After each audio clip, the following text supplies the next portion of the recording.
This video will demonstrate an effective way to use Google Docs to edit and revise student work. Many teachers are beginning to use Google applications and especially Google Docs to communicate with their students about their written work. One really effective way to use this tool is to keep in mind the revision history. By going File, Revision History, you're able to see every draft made by your student from beginning to end. So as you can see, as we go through this, there's more being added. This allows you to see their process. If you've asked them to brainstorm and create an outline and a rough copy, you can go through and see these stages without asking your student to continuously submit work to you. If a student is missing part of their work that they completed on another day or something was accidentally deleted, you can actually restore this revision by clicking here and return work to its original form. In this case, the student made great progress and we'd like to keep it at the last stage here, so we'll restore to its most recent update.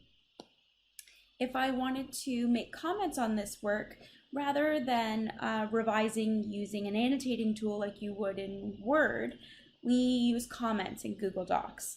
So for example, many of my students forget to capitalize the word I can highlight that, click comments, create a new comment, and just put a reminder here.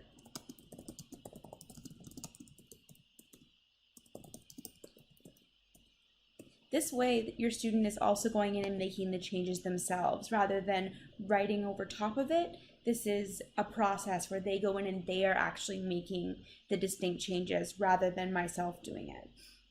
Another comment may be down here. If they've forgotten a comma, you can add another comment here.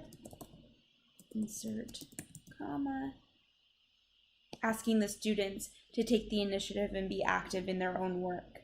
Students can also then go into their version of this, which is live. They can see me doing this and they can click on my comments. Once they've made the changes, they can resolve, or they can choose to reply to me and say, well, I don't think there should be a comma here, or make an argument for why they've done things the way they have, if that's what they would choose to do. This allows for an ongoing collaborative process and allows that their rough copy to become their good copy without submitting multiple drafts to me, downloading them and making changes. If you have students who prefer to work in Microsoft Word, you can also download any Google Docs in that form.